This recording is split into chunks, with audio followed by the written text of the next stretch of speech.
Welcome to Black Health Matters. I'm Darryl Armistead, your host. This episode is a Zoom recording of Howard University group session led by Dr. Clive Callender.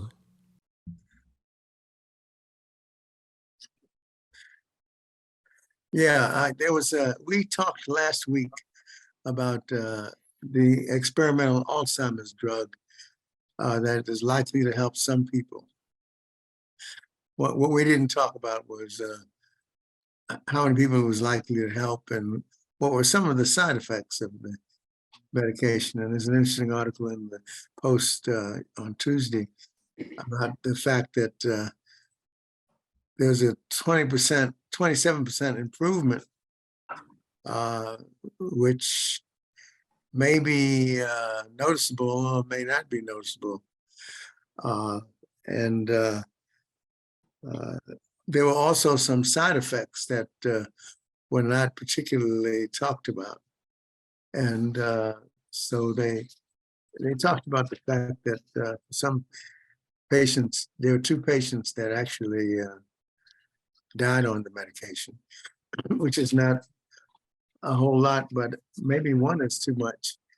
But anyway, and some of it was related to patients who were on anticoagulants because there was some brain swelling and there was also bleeding, which was associated with the death. So the question is, the answer is that it's an experimental drug that's approved by FDA, but I'm not sure who you would want to feel comfortable putting on that drug.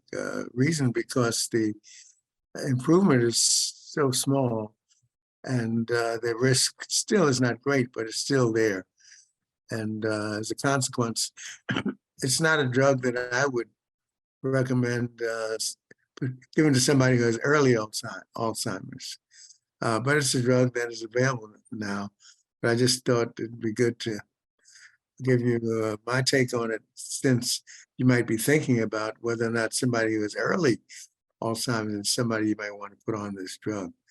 The problem is that absolutely none of the other drugs have been demonstrated to really have a beneficial effect, although there are cases in which the Alzheimer's has failed to progress as rapidly with some of the drugs, but there's no statistically significant improvement that has been demonstrated in those prior existing drugs.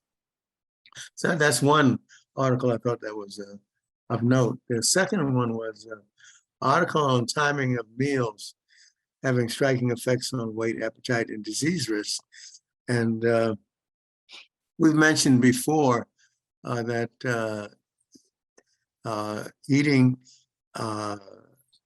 between 4 and 6 and letting that be the last meal is beneficial in many ways, in terms of allowing you to lose weight, in terms of having you to have a normal blood sugar, and also in terms of being healthy, because your body is used to dealing with food early in the day, but not late at night.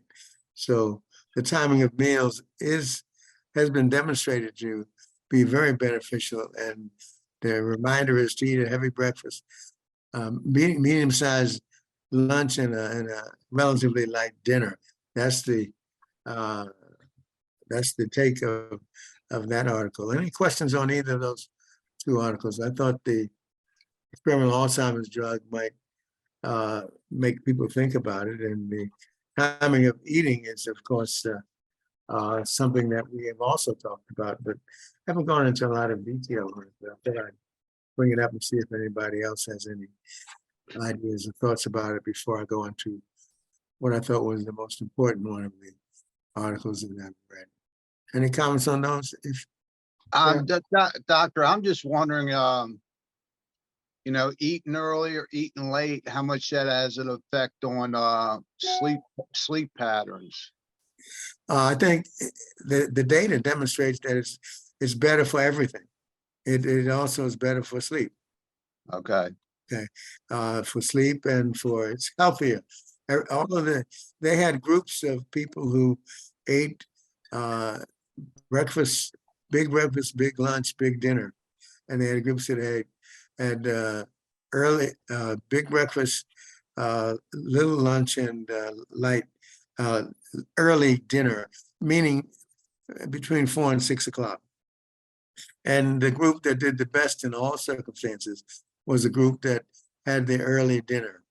It seems as though eating late is not good for your blood sugar, not good for your metabolism, and is not does not contribute well to your sleeping. okay, thank you. I had a question about the Alzheimer's drug. To me, it's problematic for them to be able to determine whether that drug, the effect that any drug would have on the progression of Alzheimer's, because each person with Alzheimer's is different.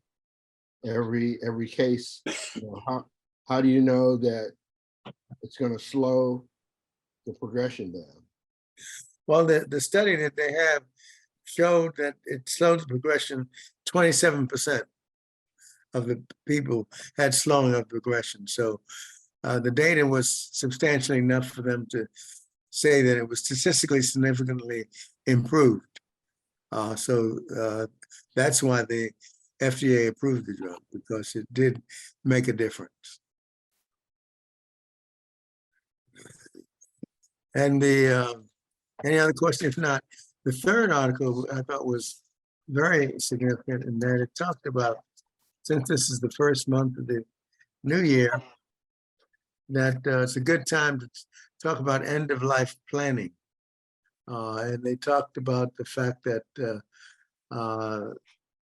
the time to start planning for your death is when you're healthy and before you get sick. And it talked about not only about advanced directives, which we have talked about often, but it also talked about planning your funeral arrangements and planning your after funeral party, and also talking about leaving not only doing advanced directives and doing a will, but also planning a good goodbye party, and also having a last letter saying goodbye to people as an idea, as something that should be done. We talked about the website's empathy before, and also talked about the websites for advanced directives, but didn't talk about the websites that you could find on AARP for forms for not only advanced directives, but for digital estate planning. And then, of course, your last letter, having a last letter is a kind of a nice idea, saying goodbye to people. And any comments or thoughts about these things? Because I think this is they call it a joyful end of life planning, which you do while you're healthy before you get sick. Any thoughts about that? Yeah, Dr. Callender, I have a coworker. I had a coworker who planned her service and everything. At the time, I thought it was strange, but in retrospect, she got to say what she wanted to say, which is, leaving it in someone else's hands to guess. I think it might be a lot better to say what you want to say. Any other thoughts or comments about this article? Well, I told you how helpful it was for me. My husband passed during the pandemic, and it was difficult making arrangements and then in trying to get to the cemetery itself, even though I'm sure bodies were accumulating, but mine was at the start of it. And they didn't want us to come in, and, they had all these restrictions. And I told them that I should have information on file, and, I needed to come in to make arrangements. Come to the door, stay in your car, you can't come in. And when she came to the car, the blessing was paid in full. We did it all. And it was really so easy compared to others who had gone through the same thing. So it pays to get that out of the way. Janice, could you speak a little bit about your false alarm when you planned the funeral? The false alarm when I planned the funeral. Yeah, I think I remember you saying that you went to the funeral home the first time and started ordering the cash and everything, and like you backed away from them. Well, the most upsetting thing was It wasn't a false alarm. He was so sick that they expected he was going to die shortly. And right. And I made arrangements early when he had his second transplant. And of course, David didn't remember it.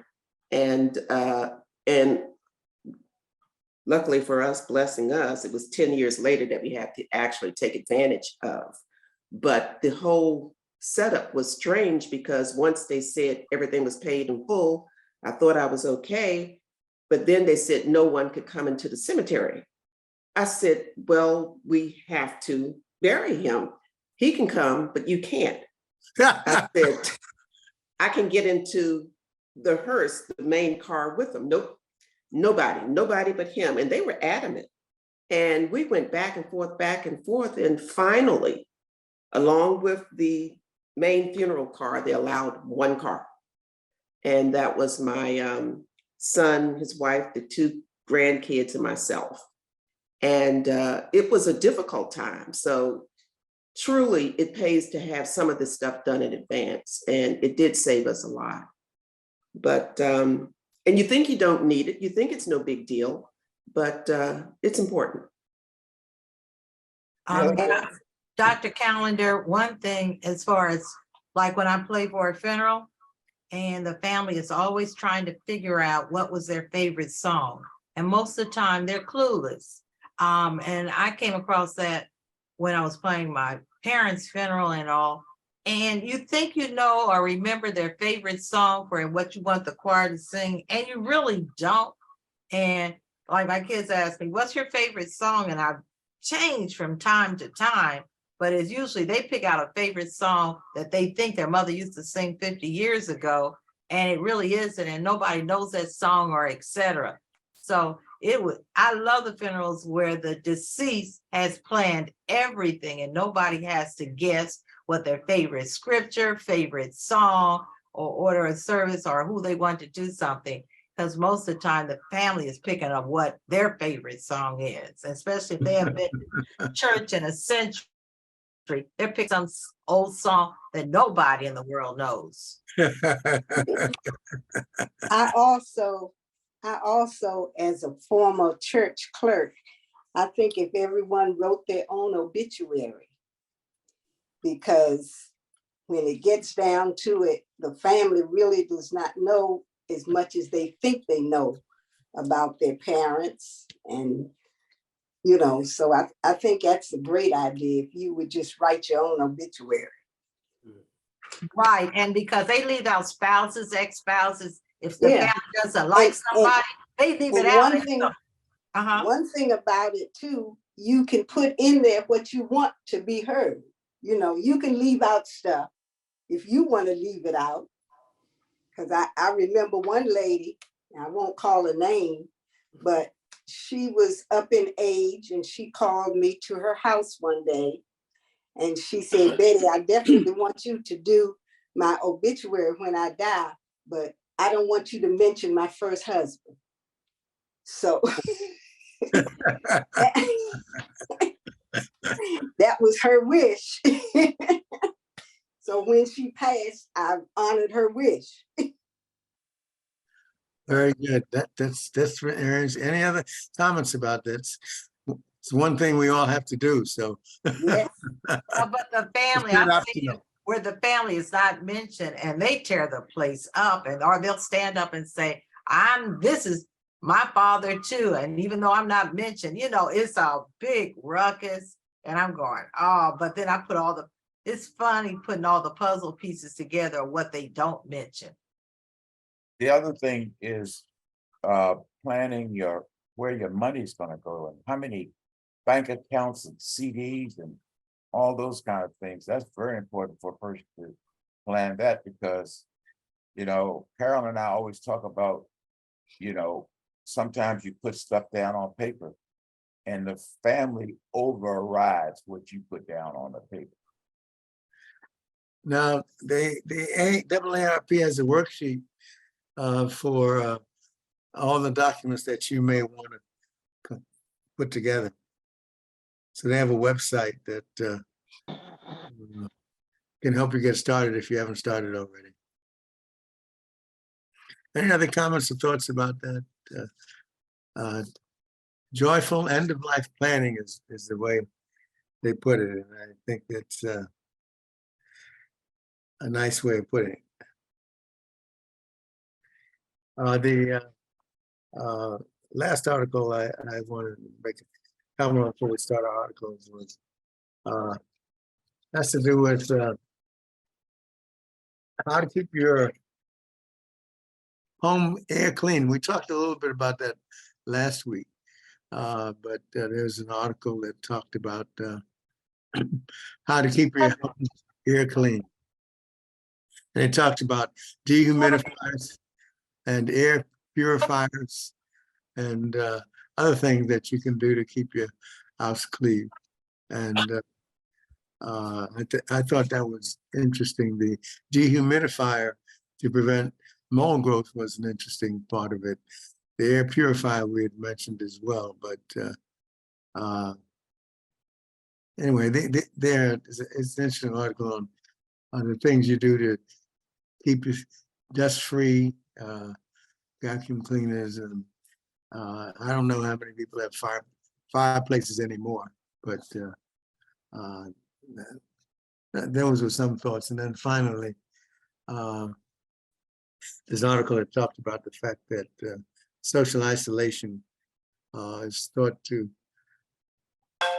close to 30% of the causes of dementia. If older people who don't have social contact have more dementia than people who do have social contact. So anyway, those are the articles I thought was interesting to share with you before we go into our cadre of articles that we're going to talk about. Any comment about any of those things before we get started? You mentioned about a fireplace.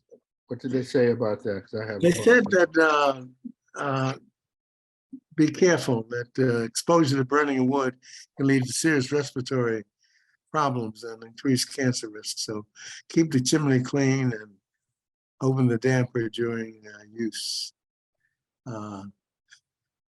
They also mentioned that you can have a certified fireplace insert, which I wasn't familiar with.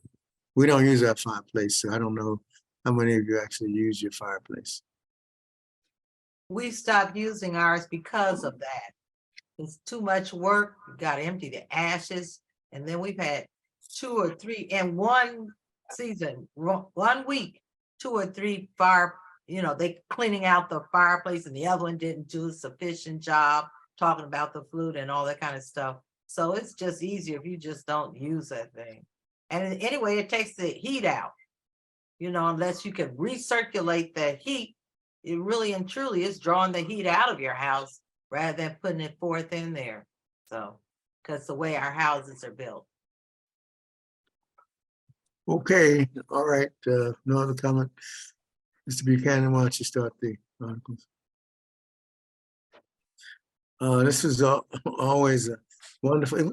I was fascinated by the way in which people responded to the cardiac arrest with so much religiosity and so much praying, so many vigils and all that. That was amazing to me because this country over the years has become less and less religious and less relying on God. But with this event, there was so much praying and religiosity that it was heartwarming to see that we have not forgotten our God.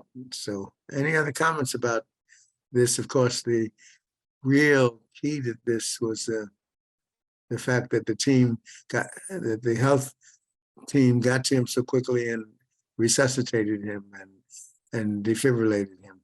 His fundraising was amazing. Also, he had a fundraiser anyway, and had raised $8.9 million, which is interesting. He's an interesting person, but I think it really pointed out how important it is to be prepared if somebody's heart stops. And this article talks about the importance of early and effective intervention, having trained bystanders, and having artificial defibrillator available. And this guy didn't think that screening athletes for cause of cardiac arrest was useful, but actually, you're not screening for causes of cardiac arrest. You're screening for causes of heart disease. And so, if you find heart disease, then you then kind of screen people out. Any other comments or thoughts about this interesting case and your ideas about how the community responded to his heart stopping?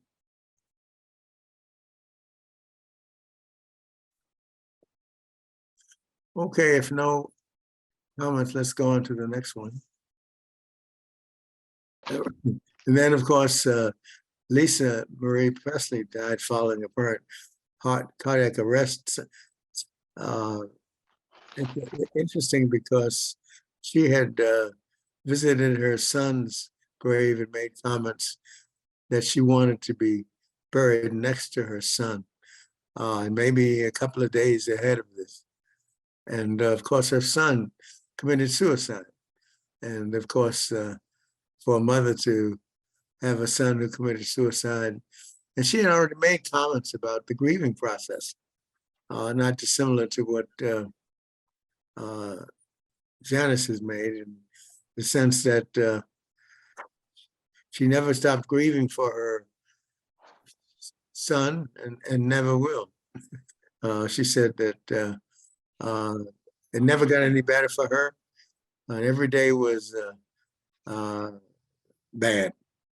And it's kind of what people say about the grieving process, because for some people, they can make it life desirable after losing someone. But for some people, especially when you lose a loved one by suicide, it becomes harder to ever stop grieving, and the grieving process may endure. And for her, she made comments prior to her heart attack about the fact that every day was a tough day for her.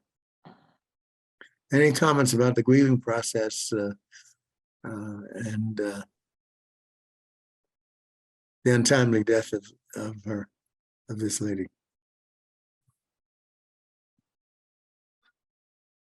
You're quiet today, huh? Dr. Callender, we used to talk about the grieving process all the time. As a matter of fact, everybody remembers that Maya contributed to our pamphlet about the grieving process. But I think this is the answer right here. And that is that, we back there, we said that some people will grieve this amount of time, X amount of time. But this article sealed it for me. It's like, its grieving process never goes away. Yeah, never does. Yeah, and it's some things make it a little easier, but it's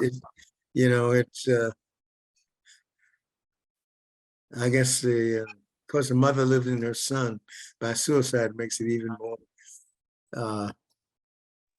difficult. I agree. Some people think of it as a 1, 2, 3 step. there is no set step. Each individual is different. There is no time frame. It is what it is.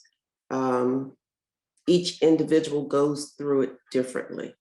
You can't say step 1, step 5, step 6. It's different. You need help. And sometimes if you think you have a loved one and it may have gone on longer than you suspect, offer counseling. But there are no set steps. First you do this, second you do that. No. The one advice I would give is that getting counseling is not going to hurt you, so that it may help you. So for some people, getting counseling, grief counseling, is a great help. But that doesn't change what you said. Right. Maya also mentioned, and I've mentioned this before, our culture and society makes it harder to grieve. So consequently, it's going to go on longer because they do not want you to express your grief in any shape, form, or fashion, especially in certain Christian churches. They want you to inhibit all of your grieving, what you're just created, how you're created to grieve. They don't even want you to cry or anything like that. What church is that you go to that does that? Get rid of say. Okay, they have what they call celebration. Don't cry. That doesn't mean you can't cry. All they got, if they're crying and they got this stigma that, oh, they're crying, they must have done something wrong or something like that. No more tears. We're Christians. You're going to rejoice, celebrate their life. They go, we're not going to mourn. We want all happy songs. Let's be happy that they're dead. And that's the message and signal that they're sending out.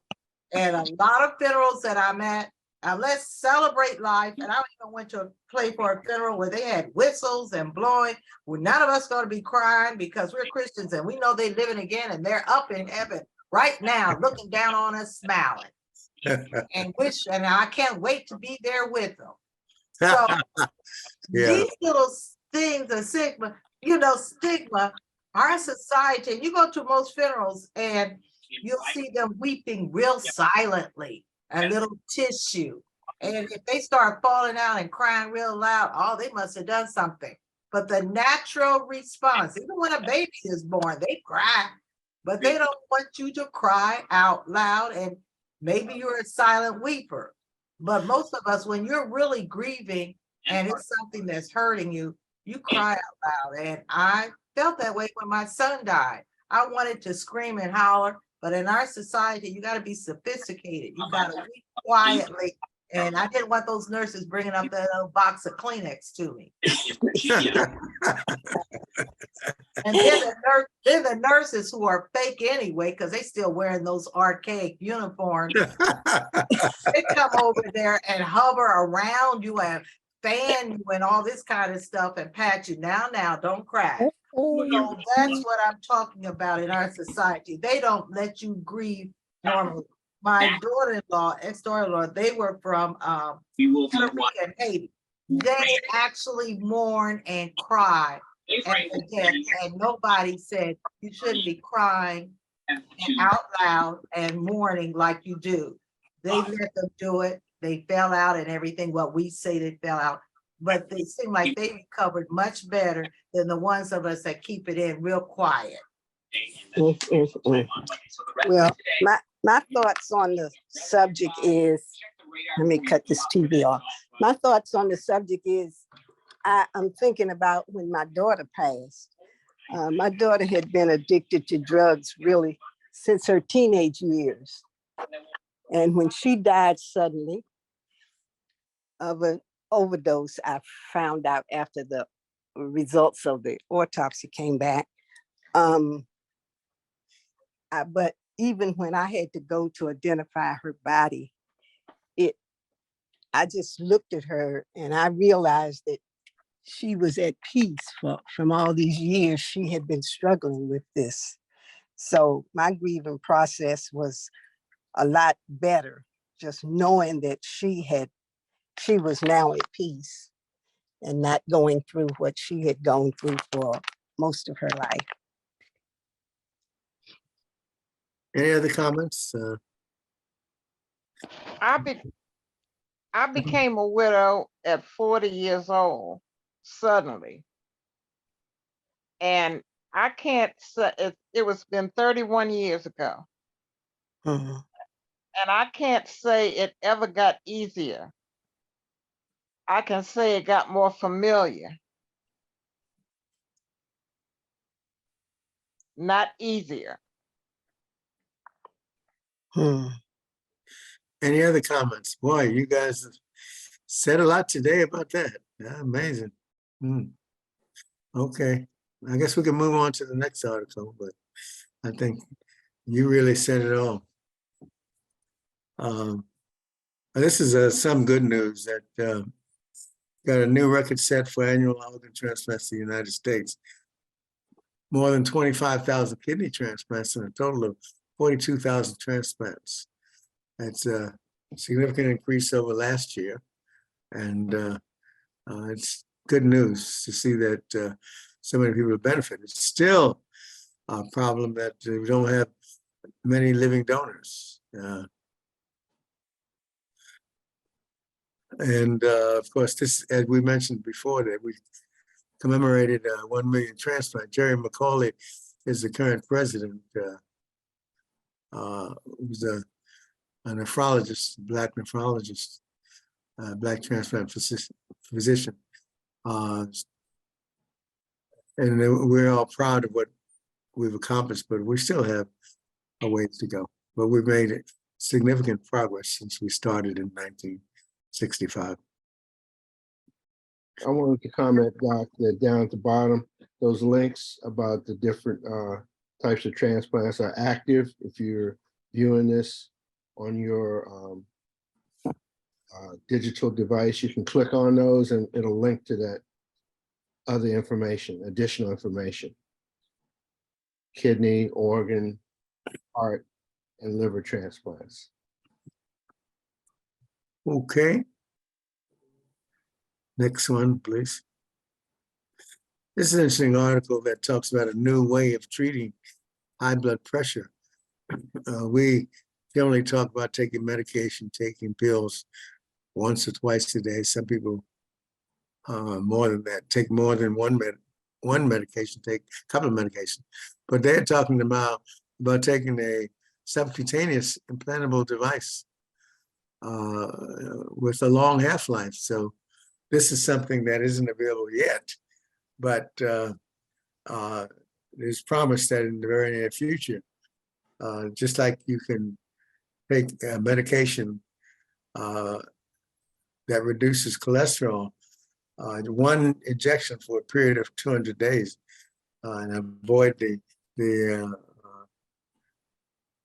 anti-cholesterol medication that we take. Similarly, this is a drug that down the road will lower the blood pressure with subcutaneous injection. So there's a possibility that down the road we won't have to be taking those pills twice a day, but you may have to just take a single sub-Q dose. That's in the future. It's not available now, but there's something that is around the corner. And I know those of us who have to take blood pressure medications, it's an attractive alternative. Dr. Callender, what does subcutaneous mean? It means injection under the skin. Just intravenous means it goes into the vein. Subcutaneous means it just goes under the skin and it doesn't hurt much, and it doesn't go into any particular space. It's absorbed as long as it's under the skin.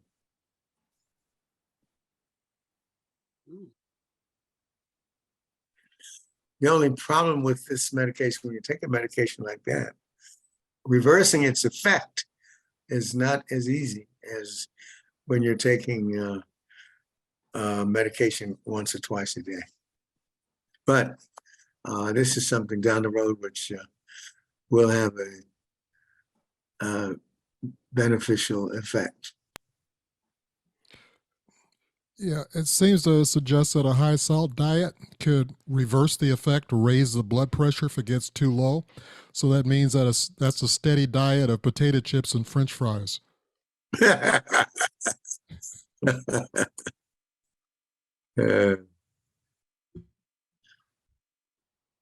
so it's being going phase 2 trials, and phase 2 means they're trying to find out the dosage, and then when they find the dosage, they go to phase 3, which will then get close to the point when it can be available for FDA approval.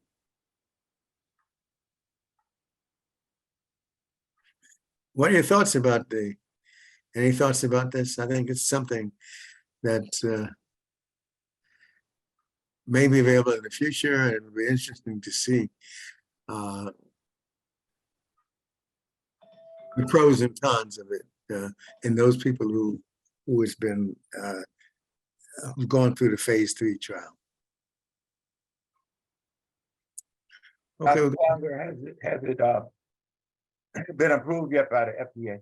no, has to go to phase 3 before he gets through. It's phase 2. So when it finishes phase 2, goes to phase 3.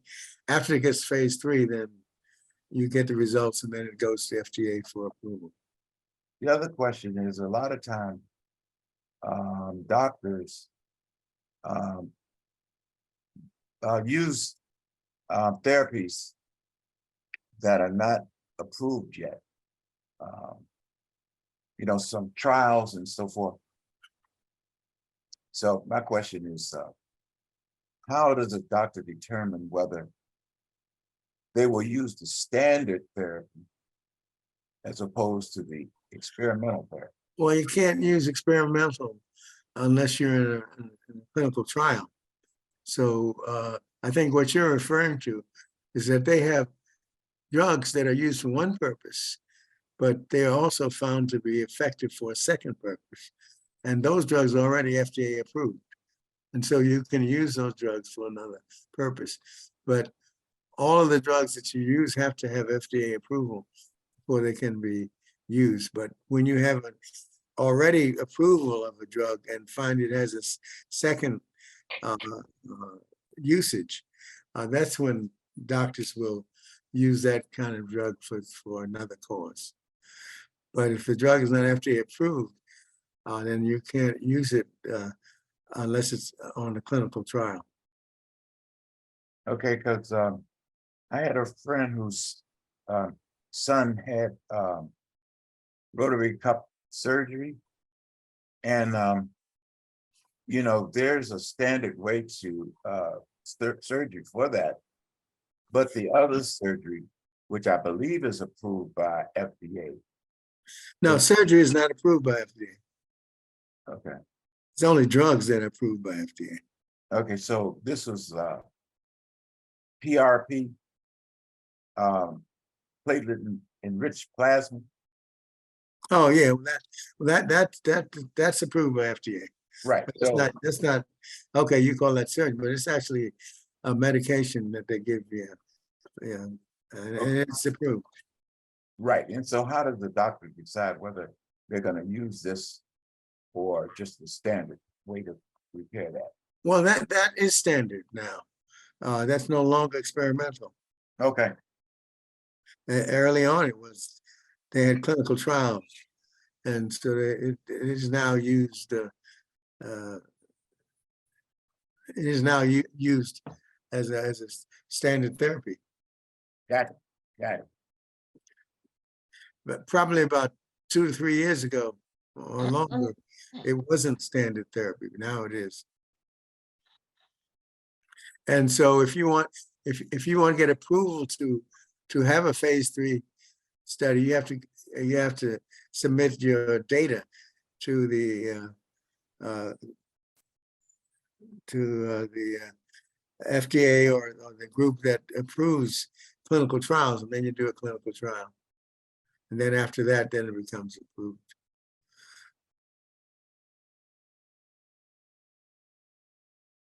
Okay, next one.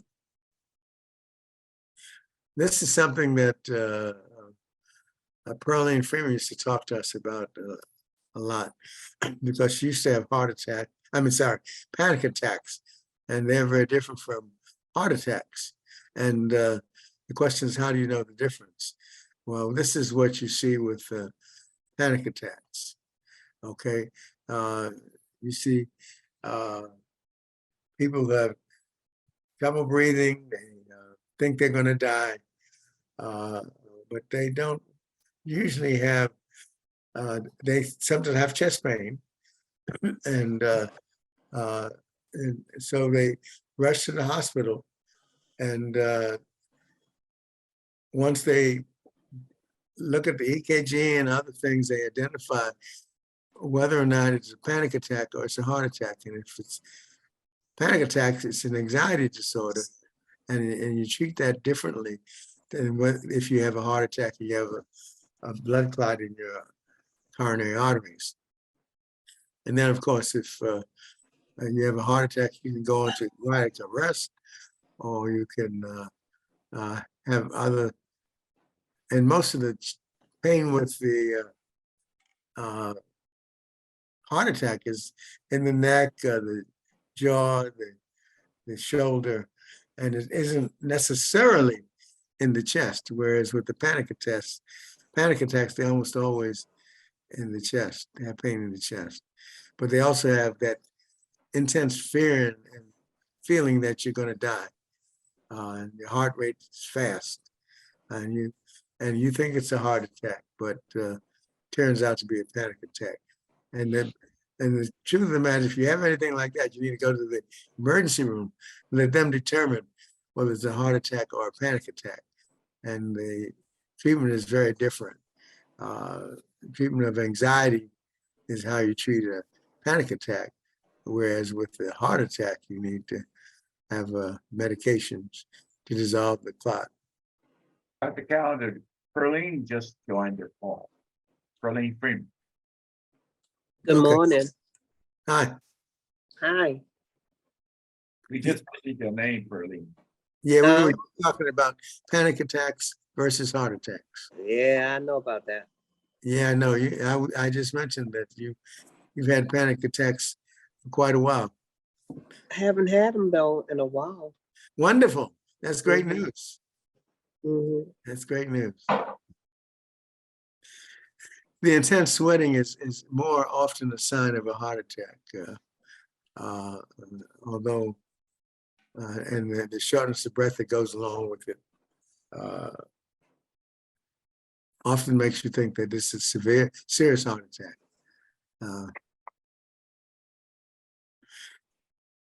And it is true, you can have stress and anxiety that can cause a heart attack. I mean, it's well known. The broken heart syndrome is related to stress. Yeah. The loss of a loved one can cause that. Did you seek medical attention? Yes. Yeah. What you think is indigestion, better to have it checked out to find out. And if it is indigestion, that's fine. But if it's not, then you could die if you mix the two up. Any comments about these two, panic attacks, heart attacks? I just thought it was kind of funny, but thinking about it, I remember watching a movie, science fiction movie, one of the Iron Man movies, and the Iron Man character was having panic attacks, and it was totally debilitating for him until it passed, right? So, I mean, this guy is real strong, powerful, but yet his mental condition could control him, seriously. Yeah. Yeah. Okay, next one. This is something that has been discussed by many, are the statins, which are the drugs that are used to reduce cholesterol levels. Are they effective, or can you use supplements to accomplish the same thing.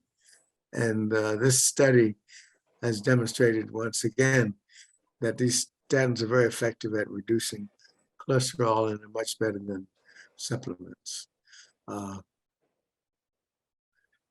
And these are some of the supplements that people have used. You see cinnamon, garlic, turmeric, and fish oil. And all of the studies have indicated that statins are the most effective. And of course, the statins are, we recognize the cholesterol blocks the arteries and leads to heart disease and stroke and heart attacks. And so it's important if you have a high cholesterol. And some people try to do it by using supplements. But if you try it and they don't accomplish it, then you need to speedily move on to the statins. Statins have side effects as well. All medications have side effects, but we know that cholesterol increases plaques in the blood vessels of the brain and the heart. And so these medications will help in reducing the likelihood of stroke and heart disease. Minimal side effects, if you know, it depends on what you mean by minimal. Some people have muscle aches and pains and other things from statins. So one man's minimal is another man's maximum. So, but if you have side effects, you just need to talk with your doctor about it, so they can use a statin that isn't associated with the side effect you're having. Yeah, I was concerned about that. I switched doctors. My previous physician retired, and this new doctor put me on statins, and I'd never dealt with that before. So I was just wondering, why he did that. And I was already taking fish oil and stuff like that. He said, stop that. Well, this is why. This is why, because the data shows that the statins are much more effective than the fish oil. Okie dokie. Okie dokie. Was there another comment? Can I make one more comment? I'm gonna go back to when you said about the heart attack. We had an employee here, she kept telling me all morning that she was having indigestion, and she took some the indigestion medicine. Long story short, we decided to call an ambulance, and she was really having a major heart attack. And they said if we hadn't called an ambulance when we did, she was about to die. So I was just piggybacking on the point where you said sometimes people can think that they just having bad indigestion, so it's really good to go get it checked out instead. That's right. And the good thought is that indigestion is a heart attack until proven otherwise. Mm-hmm. So thank you for your comment. That's very important. Okay, next one. Yeah, this is interesting. The COVID-19 vaccines, and we've had all kinds of developments recently. And they actually have some sprays and nose jobs that are purported to be effective. Some of them have not passed the muster test of the FDA, but some of them are getting close to completing phase 3 testing, which means that it may be that the vaccines may no longer be the injections, maybe sprays or pills or drops. But that is around the corner. It's not here yet, but it's getting close, because many of the clinical trials are suggesting that these mucosal vaccines, that they call them, are as effective as the injections, the subcutaneous under the skin vaccines. So probably sometime this year, we will get further information on these so-called mucosal vaccines.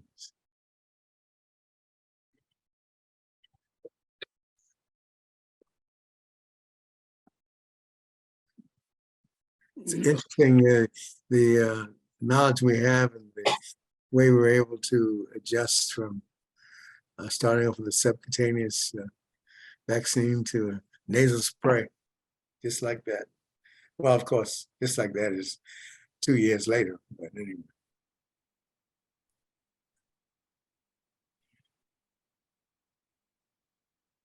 And so there's skepticism, but time will tell. They do the phase 3 tests and see what the results show, and just do what comes, what the tests show. If I'm sure people will be in favor of getting a nasal spray rather than getting a shot, maybe. Yes, if it proves to be good for the COVID vaccine, do you think they will try that for other vaccines like the flu and the? Yes, I do. I do. Yeah. Mhm. Very So it's going good. to be interesting to see what we find out. Yeah. Okay, good.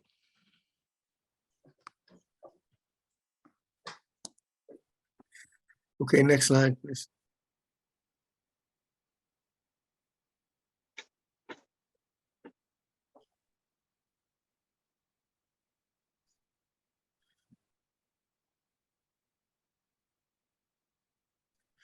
This is the article that may well be the one that replaces the vaccine. And this article just talks more about what we just talked about, that spray may be where we're going in the next year or two. We're not there yet, but and this talks about how these receptor blockers can be impacted by going into the lungs and protecting the lungs from blocking the virus entry into the lungs. And we know that, for example, with coronavirus, that's the major place that the virus attacks. Studies have demonstrated that they found coronavirus in virtually all the organs, but the area where it attacked and caused the devastation and death was the lungs. But it was found in virtually every organ system.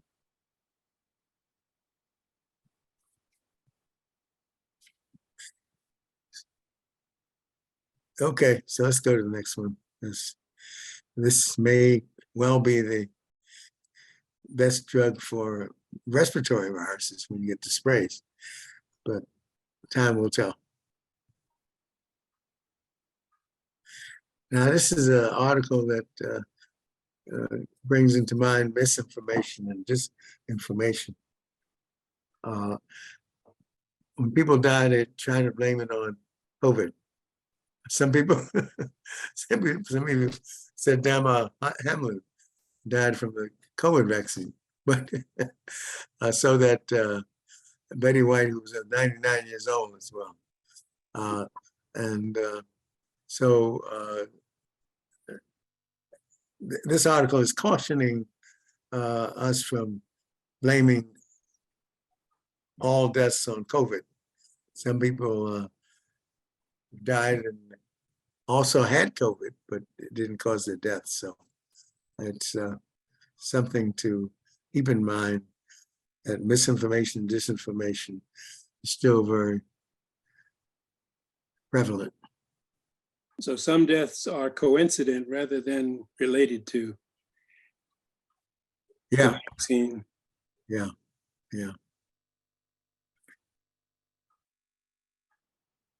And these guys, 1 and 4, were Republicans.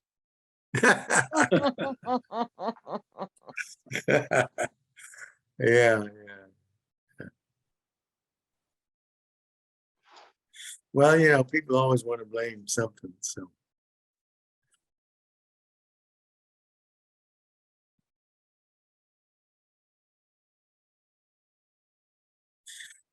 Well, there's so many people who fear vaccines. So maybe they won't fear the sprays when they get to that point. I don't know. They may come up with some reason for being afraid of the sprays also.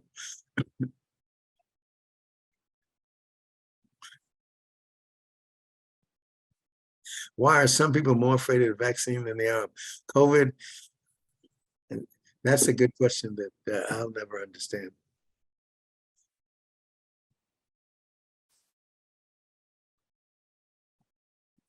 But it's a fact that, and I think some of it has to do with there are some cases in which a vaccine has caused a complication, and once they see the complication, that's in their mind forever.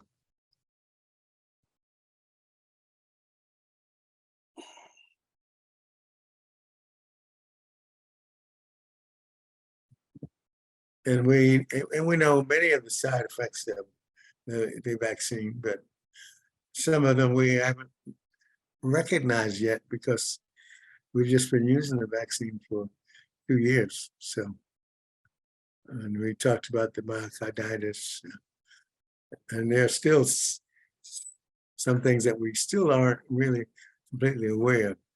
The pain, redness, swelling in the arm, we all know about that. The fatigue, and you can, and these are the temporary side effects. All of these, we've all gone through all of these, but they all disappeared after 2 to 5 days. Well, we know why this is misinformation, because people then become afraid to take the vaccine. And that then leads to people actually dying from COVID. So it's important to get the accurate information on this subject.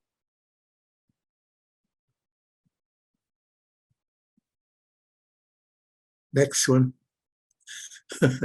This is an article that the press seems to take great joy in sharing, that 60,000 deaths China reported since early December, which they thought they had 0 deaths from COVID, but in December, suddenly the death toll rose. Of course, they pale in comparison to the 1 million deaths in the United States. But since China had 0 policy for COVID, and they stopped reporting data,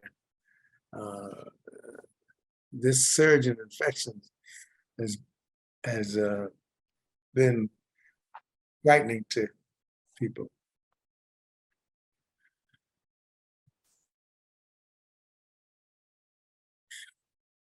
What do we make of it? That COVID has started in China and it's still in China. It's all over the world as well, but it's still in China. Of course, China is not anxious to share all of its data.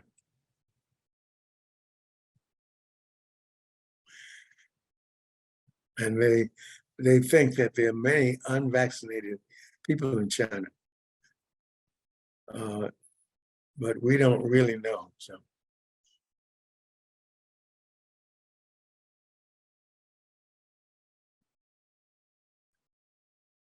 how this is going to impact the rest of China and the rest of the world is different, because much of the rest of the world is vaccinated.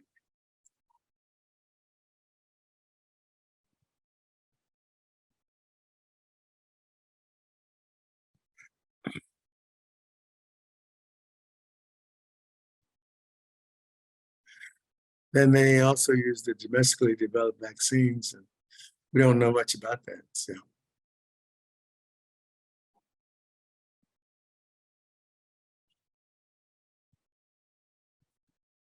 So we'll have to wait and see because they don't release information from China very easily.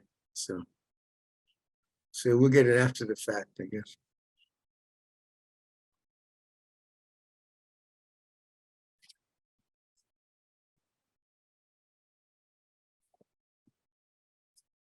Go to the next one. For a long while, they used to say that comment, no pain, no gain. Well, we've learned that that is not the case. And that with exercise, when it starts hurting, you should stop. That's what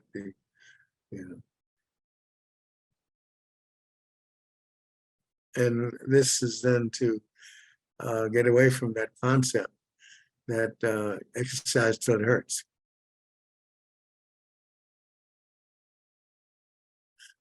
It is amazing that only 20% of Americans get the minimal levels of exercise, which is 150 minutes a week.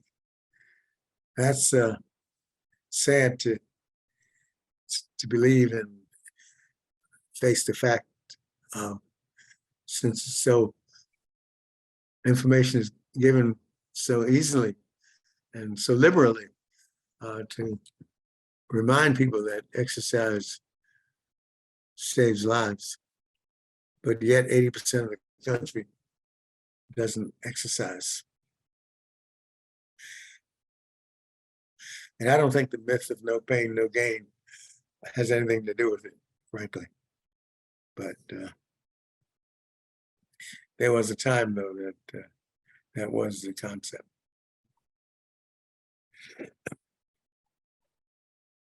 But with 150 minutes, there's no pain, really. So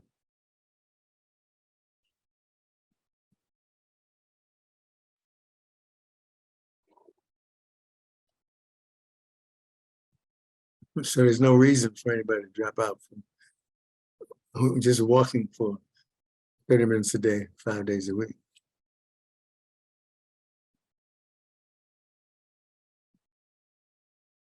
But of course, the intense exercises and weightlifting, other things like that can be associated with physical activity.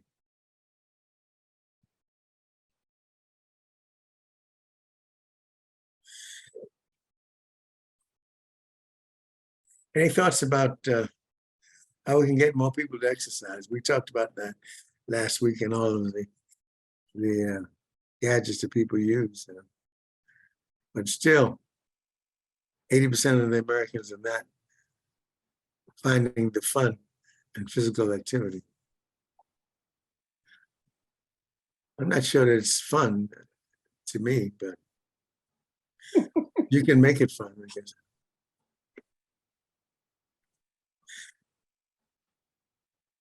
Buchanan, when you're swimming, is that fun?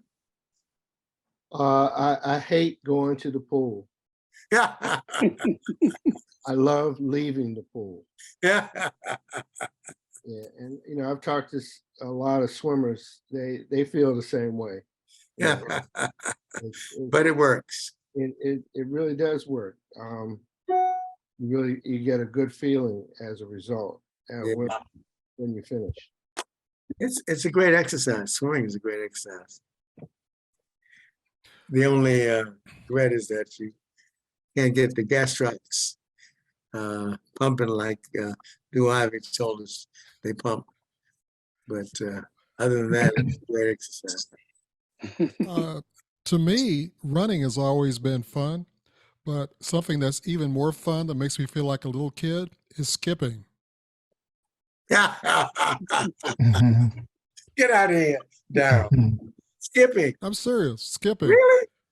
Yeah. Wow. Yeah, there's routines that runners do to warm up.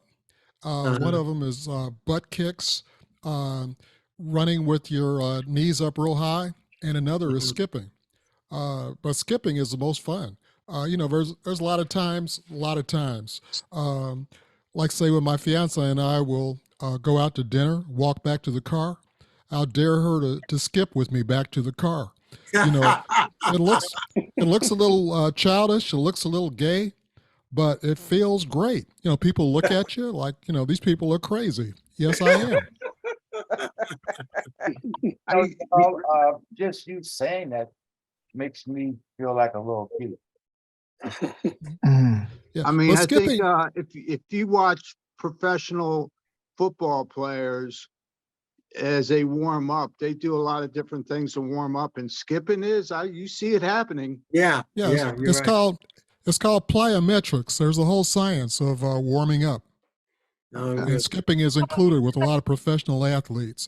But Yeah, skipping doesn't count unless you get air. You got to get high when you skip. You just can't shuffle. You got to get air. That's interesting. To me, tennis is a lot of fun because you don't only exercise your muscles, you exercise your brain, your strategy. It's a lot of Yeah. fun for me. Tennis is one of the best exercises I have.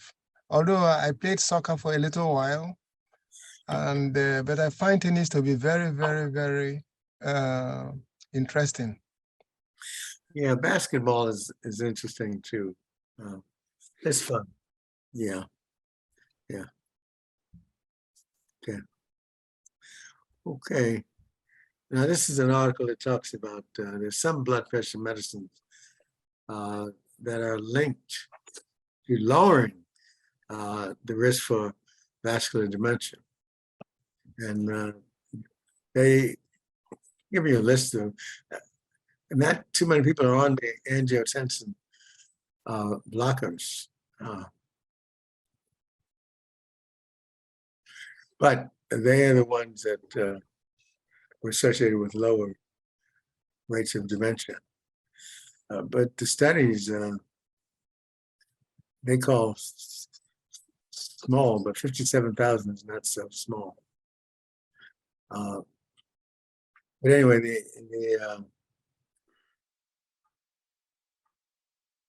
these were the medications they looked at. Thiazide diuretics is very common, calcium channel blocks common, angiotensin receptors common also.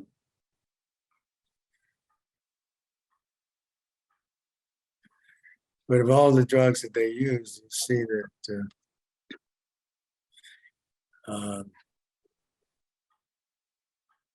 the angiotensin blockers were the ones that seemed to be the ones that had the lowest incidence of Alzheimer and related dementias. But I don't know how common those are actually in terms of being prescribed for high blood pressure. I think the fact of the matter is that new drugs are always being introduced to various chronic illnesses, and hypertension is one. But getting back to what Dr. Callender said earlier, some of these drugs are found to be effective in other areas for which they were not discovered for. So it's a side effect, or it has a positive effect in a different area. You cannot always predict what's going to happen in terms of introduction of new drugs, what other organs are affected. And this is what we're seeing.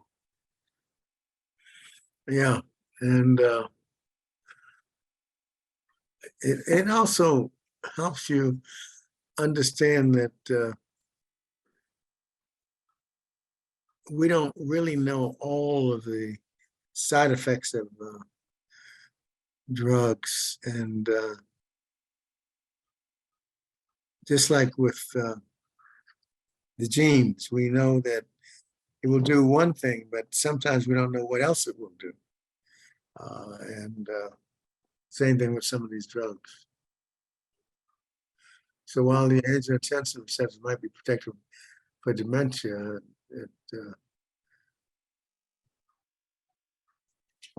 the question is What else is it doing?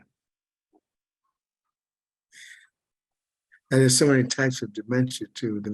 So they're talking mostly about vascular dementias.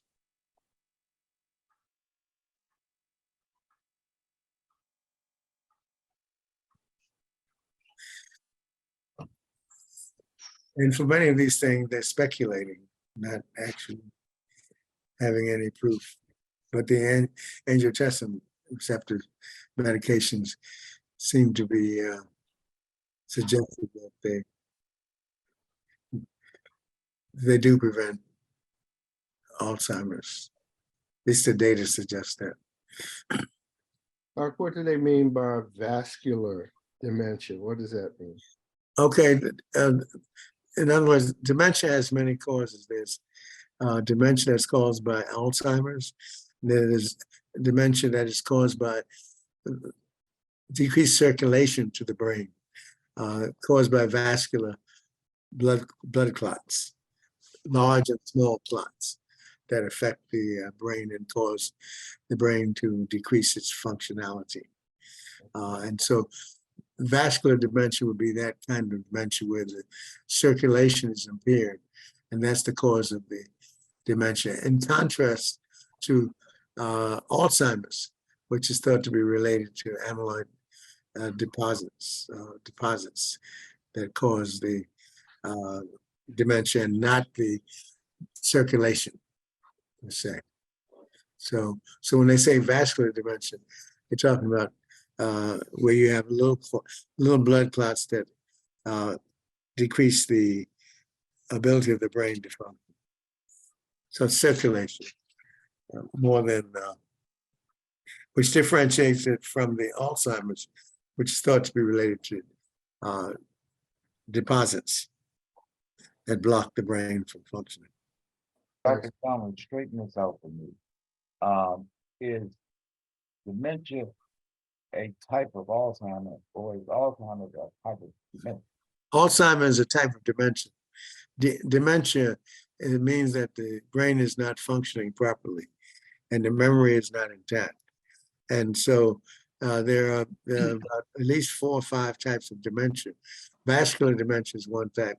Alzheimer's is another, and there are a couple of other types of dementia. So that Alzheimer's is one type of dementia. Thank you. Now, we've talked about this before, but this research shows that early retirement can accelerate cognitive decline. And what I think Darryl spoke about it quite lucidly, that when you retire, you need to have a plan of what you're going to do so that you don't become isolated and accelerate cognitive decline. Because if you've got a plan of what you're going to do and you have something that you're doing when you retire, then that may not be the case. I think that Darryl talked about how he had gone from one profession to another as he retired from his original job and now became an entertainer.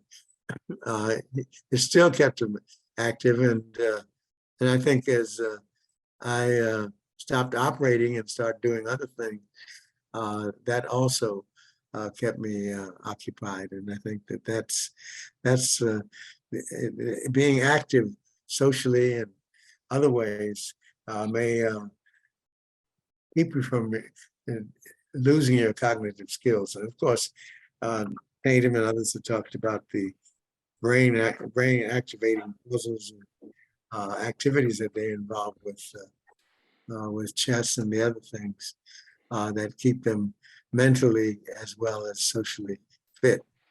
And I think these are things that one can do when one retires from one phase of life and goes into a second phase of life.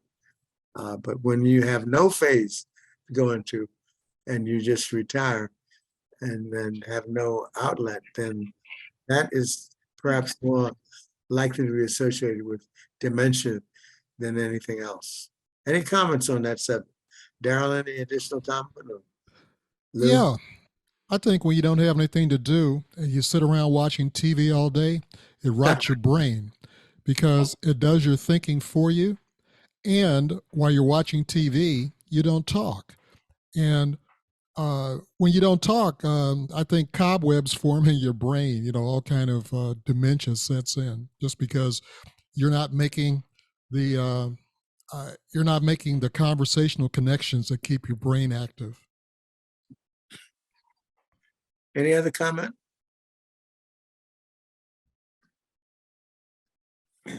Dr. Callender, what should a person do if their physical being that deteriorates and they're not able to do physically? So what could they do mentally? Like if you couldn't physically get around and do all the mental things that you used to do. Well, there are two things you can do. One, you can also have physical therapy to help you with some of the physical things that you can't do yourself. The second is that you try to take up activities that stimulate your brain. You've seen people who are paralyzed, who have AML, MI traffic sclerosis, and they manage to be able to talking to of course they have to have resources. They're able to type and do a lot of things. So I think doing things like puzzles and chess and I think will be helpful. I was one of my students who with her father does a puzzle of 5,000 pieces and 10,000 pieces. So there are ways to be mentally active, even if you can't be physical active. And if you can't be physical active, you can have physical therapy that can help you move your muscles. Any other ideas, Dr. Ivy, or anybody else have any other thoughts about? I think on the cognitive aspect of getting old is, even though, as Dr. Callender pointed out, you can do other things mentally to keep you sharp, but then there's a requirement on your part to have sort of an inquisitive mind so that when you get up, you look around yourself and you read the paper or books or listen to articles that may stimulate your interest, something that keeps your mind active, as Dr. Callender has said. You may not physically be able to do these things, such as he pointed out, ALS patients who cannot move their body. You can't exercise the brain by lifting weights. That comes from mental activity. And that is up to the individual to pursue. Some people have a natural inquisitive mind, others are more passive and not really affected by what's going on around them. But that's something that is not a learned thing. It's something that you have and you can develop. I have some more comments on what has been said before, if you don't mind. Going back to the item that John raised about drugs and the use of drugs other than they were planned for, and if a person could, why doesn't a doctor use a certain drug for something that it's not approved for, still in the experimental state? And Dr. Callender indicated that we as physicians cannot use drugs that are not FDA approved for a given purpose. Now, they may be used for other things, but they are at least FDA approved. But at the same time, John mentioned surgery, and surgery is not governed by the FDA, but there are certain surgical procedures that may be done that the insurance company will not pay for because they consider them to be experimental. For instance, when I came to Howard and I was doing coronary bypass surgery for the heart, the insurance companies in Washington, Blue Cross Blue Shield, would not pay for them because they were considered experimental. However, when I was in New York, where I did the same procedures, same insurance companies would pay for it. So that's a difference. The other thing is when you look at the COVID in China and how they say that they are treating pneumonia and other things. Well, you have to compare apples to apples and not apples to oranges. We had a very difficult time with esophageal carcinoma in terms of surgical treatment and getting a positive outcome. Well, the Japanese had presented articles and statistics that were far superior to what anyone else had come up with in terms of longevity and effective positive outcome. Well, I was in China. I went over to Japan rather, and operated with Dr. Nakayama. And it comes to find out that what he was calling esophageal carcinoma is not what we were calling. So therefore, he was comparing apples to oranges, and his statistics were not reflective of what we were considering. The other thing is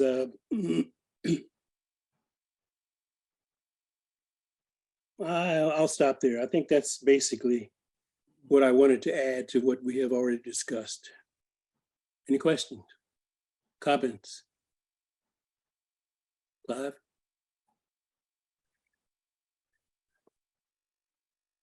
Thank you very much. Thank you for your comments. I thought also about kidney transplant surgery because when it first started out, it was also considered experimental. And then after a while, it then became treatment of choice. So yeah, your comments are right on target. Any other comments? If not, go on to the next article. It's an interesting concept, pelvic floor therapist. And this talks about exercising the pelvic floor, which most people don't even talk about. And something that she has a costume that's like a vagina. And the pelvic floor muscles are rarely ever talked about, but they can become weak.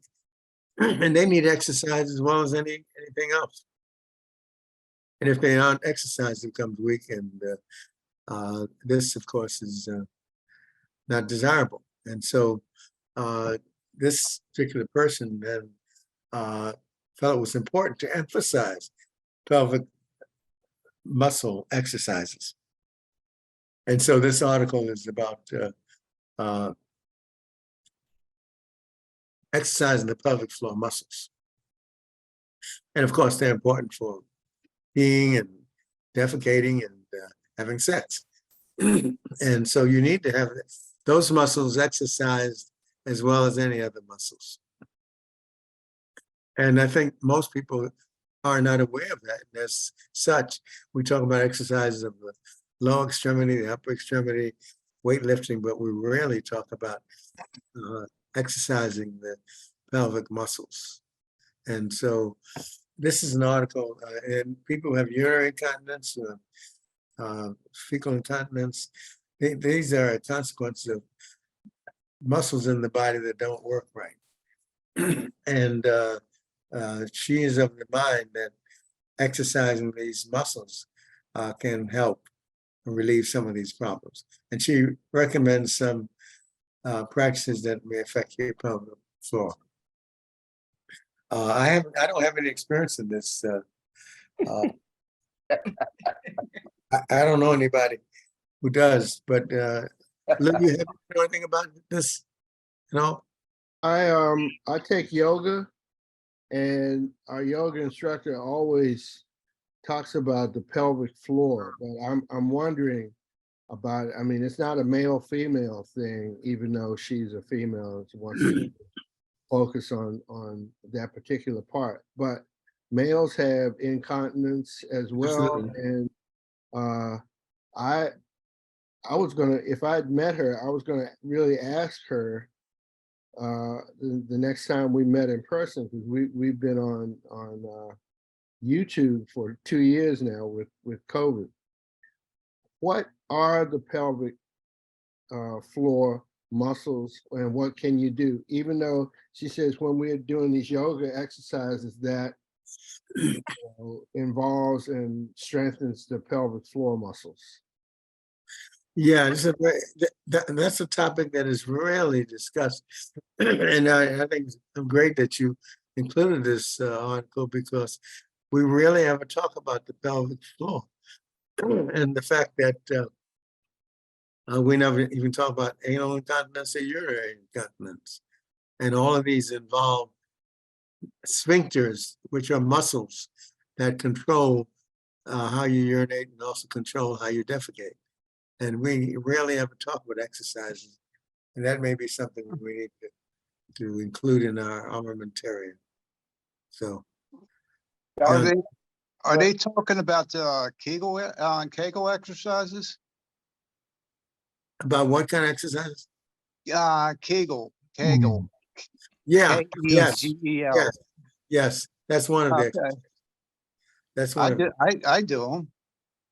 Okay. I don't have a costume. Well, but I think that was for the female, but for the men,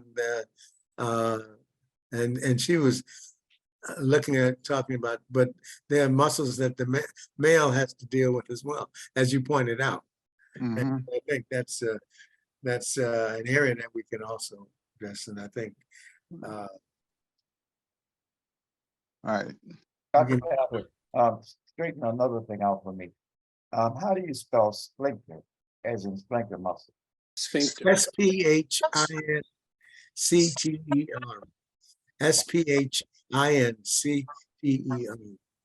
Wow. And last question, are there any weights that women can use to develop pelvic floor muscle? Yeah, and I don't have any information on that, so that's something we can try to add to our armamentarium. Sphincteric pelvic floor exercises for men. Yeah, and women. Right. Well, women, it's clear that she's addressed this, and she has the two exercises that she talks about, the Colton exercise, but she's left us out in this discussion. And I think that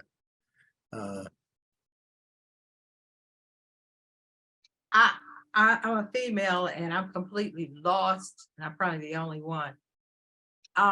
Okay, I've heard of the pelvic floor and all that kind of stuff, but when they're teaching us girls, they don't tell us about that or the exercise. Where is she located? Where is she from? What city or state? New Orleans. New Orleans. So I have to go all the way there to meet, because there's anybody around here? Because to be educated on that, I have no idea. well, what you might do is click on this and see what, because they have a website. Okay. So click on this website for people seeking to strengthen and learn more about their pelvic floors. And this is because so few people even talk about it. Do you doctors know about it? Yeah, we know about it, but I have never discussed pelvic floor exercises. Yeah, Carol, just put your mouse on that link right there, and the link pops up. Okay, I'll go back to it. It's kind of hard to miss. What's hard to miss? It's in the Or first. that paragraph. the costume in that. Well, women, as a rule, have more problems with a weak pelvic floor after pregnancy. Right. Okay. So therefore, it's more emphasized with women, but men, we all have a pelvic floor, and the muscles that constitute the pelvic floor wouldn't mean much to you just to give you the names, but maybe have an anatomist come and actually draw out and show you exactly what we're talking about. But anytime you strain down to cut off your urine or cut off your stool, the sphincters that you are squeezing are a part of the pelvic floor. And if you just squeeze, as you sit in your chair now, and squeeze down on your urethra, and try to squeeze like you're stopping your urine, or stop like if you've had a BM, you're squeezing your rectal area.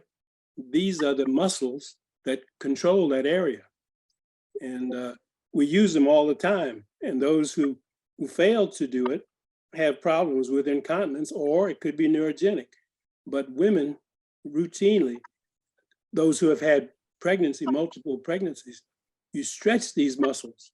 And in certain instances, certain operations have to be done to tighten the pelvic floor. And a gynecologist does that regularly. I've heard of 2 instances of that. One girl, after a baby, her uterus fell out because her muscles were so weakened that the uterus came out or something like that. That's called prolapse, right?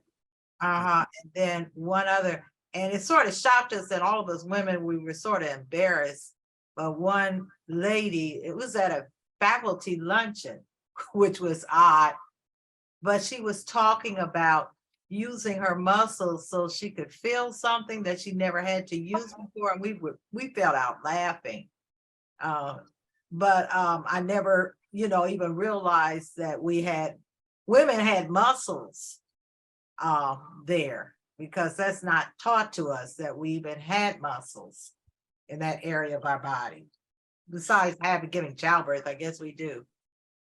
Well, when you think about what happens with pregnancy, you have this big 8 to 10 pound baby coming out through that small area. You can realize that the muscles are really challenged by delivery. And when your doctor tells you to push down, that means you're closing your mouth, using what we call a Valsalva maneuver. You're pushing, squeezing the uterus to extrude the baby. But then your tendency is for your pelvic muscles to contract to prevent it. So the doctor tells you to push. When you concentrate on pushing, you relax the pelvic floor so the baby can come out a little easier. Well, when they said push, I had no idea what they were talking about. And you're in pain anyway. You just say. You thought he was just having fun, huh?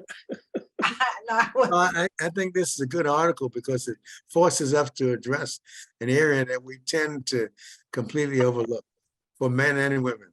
And accept that, as Lou has accurately pointed out, this is something that we use every day, but we just don't think about it. Yeah, hence depends. Right. Depends, and there are a lot of depends, aren't there? About 10 different brands now. Right. Because of urinary and also fecal incontinence. So. Well, it's also, I don't know if this is true, that women have more control, and that's why they don't have as much leakage as men. If they have to go, they go all of a sudden. But women are able to hold themselves better. Is that false or true? I don't agree with that at all. Is that a medical or just? Well, I think that I don't think it's been studied, to be honest with you. I don't think it's been studied. So we have to say that's just a male opinion, because I don't think it's been studied.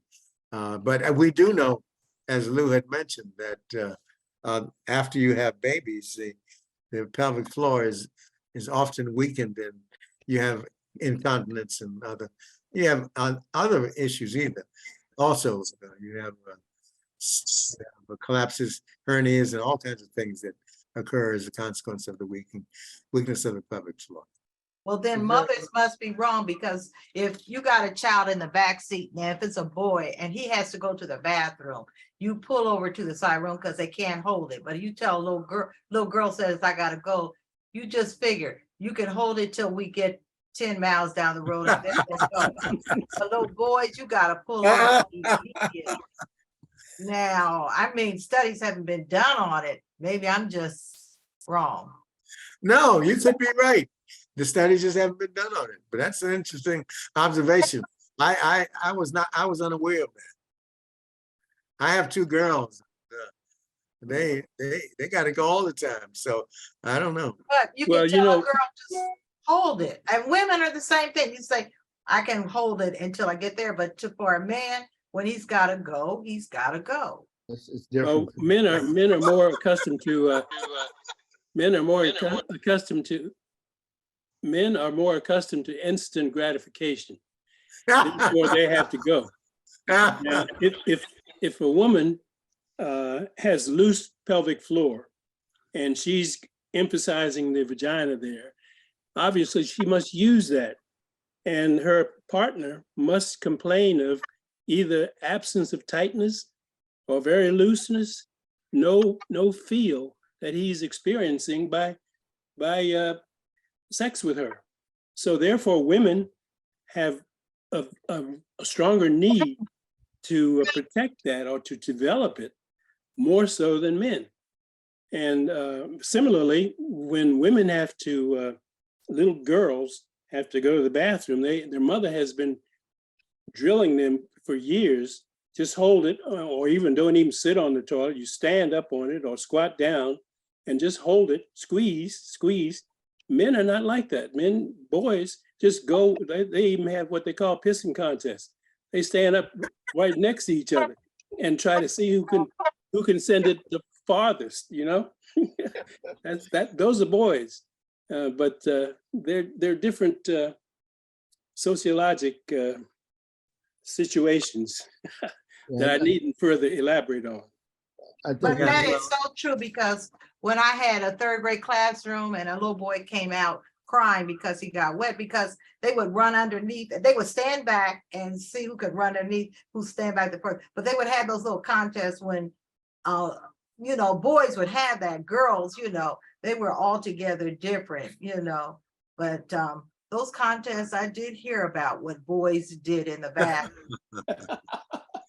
So Okay, we actually need a urologist and a gynecologist to talk to us. Dr. Callender, your daughter's a gynecologist, is that right? correct. Yeah, but she would know about the pelvic floor. And Dr. Coleman, who's talked to us before, we can ask her to talk about the urological perspective of that. Okay, let's go to the next one. We've spent a lot of time on something that very, very interesting and we've not discussed before. So this is new territory. That's good. This is, I just included this because I thought it was interesting that this singer went in to have she's having pain in her back. And she went in to get an injection so she wouldn't have so much pain, because they were driving for them to do a funeral. And the physician gave her the injection in the back, and suddenly she was paralyzed. She then was taken to another hospital, and 5 hours later they did the surgery and it was unsuccessful. And the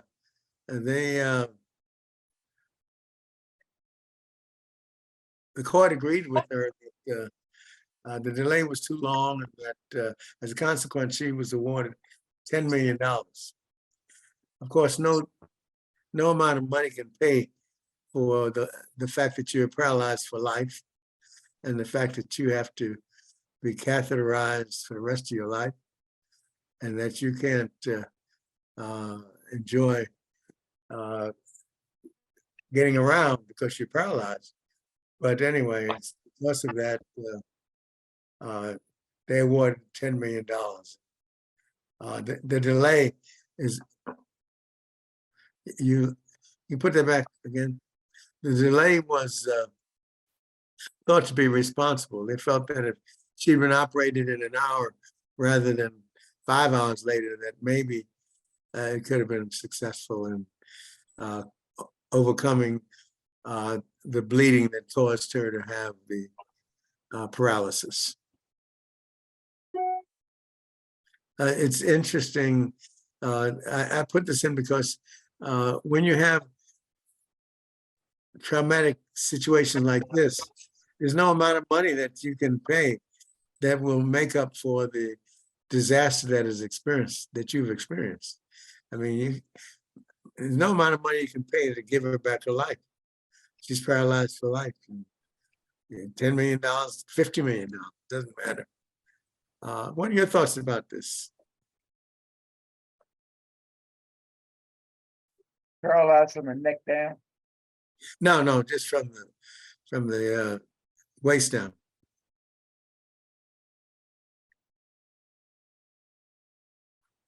Can't control her bladder either.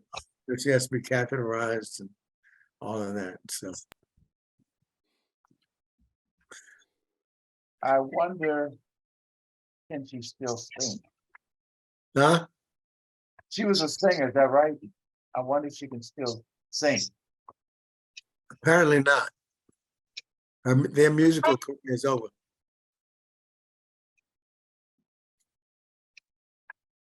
That's what she says.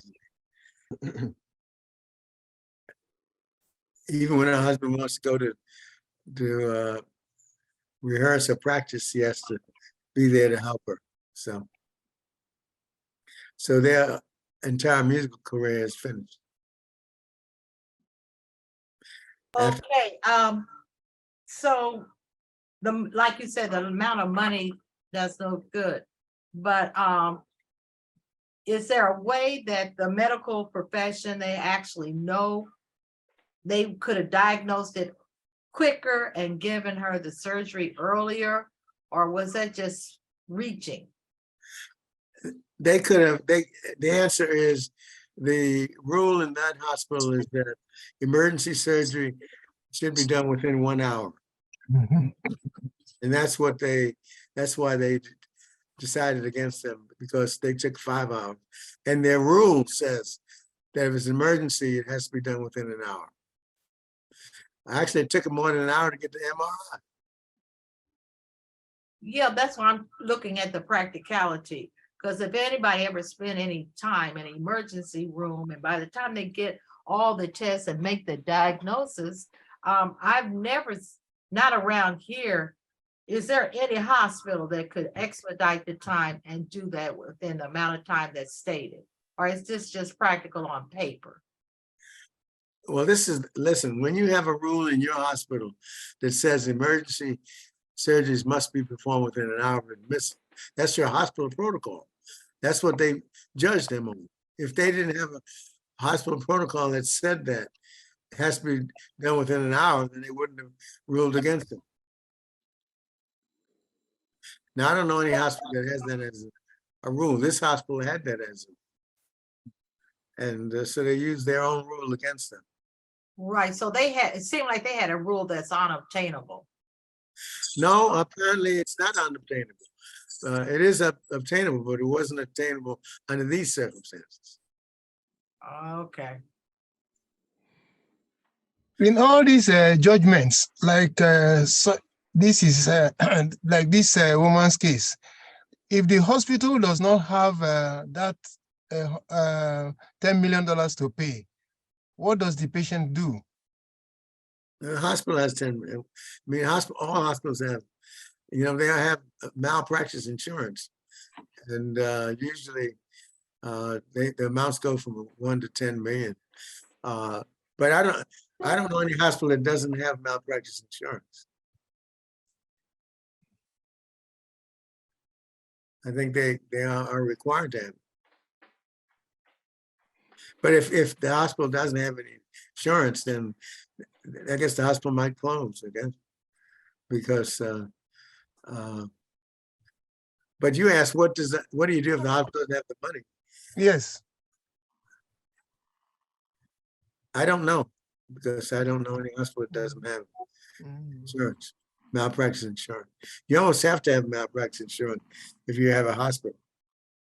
And if you work in a hospital, you have to have malpractice insurance, else they won't give you privileges. But so I don't know the answer to your question. What do you do if the hospital doesn't have malpractice insurance?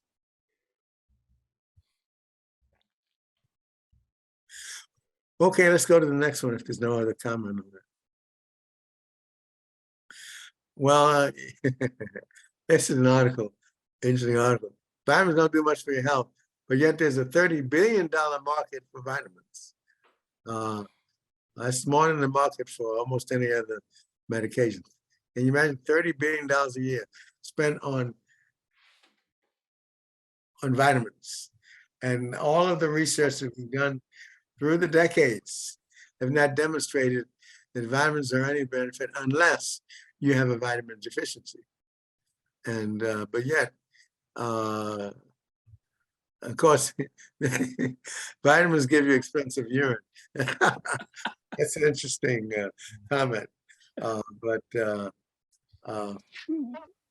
I didn't realize it was so late. 10:45, my goodness. Okay, so anyway, the point is, in spite of the fact that all of you may be taking vitamins, there hasn't been any evidence that it is of any value unless you have a vitamin deficiency. That's the bottom line on that. So, and I guess we'll close with that article. I didn't realize it was almost 11 o'clock already.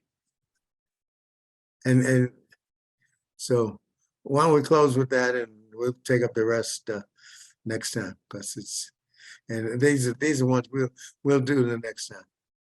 Okay, because I didn't realize it was almost 11 o'clock already.